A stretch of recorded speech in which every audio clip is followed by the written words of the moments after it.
నింగి ఎంత గొప్పదైన రిప్పుమన్న గొవ్వ పిల్ల రెక్క ముందు తక్కువేనురా. సంద్రమెంత పెద్దదైన ఈదుతున్న చేప పిల్ల మొప్ప ముందు చిన్నదేనురా.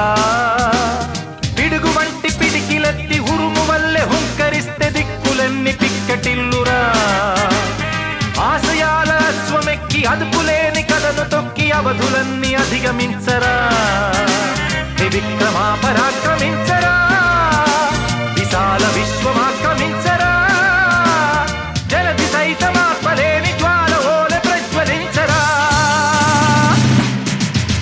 ఎప్పుడూ ఒప్పుకోద్దురా ఓటమి, ఎప్పుడూ వదులుకోద్దురా ఓరిమి. విశ్రమించవద్దు ఏ క్షణం, విస్మరించవద్దు నిర్ణయం.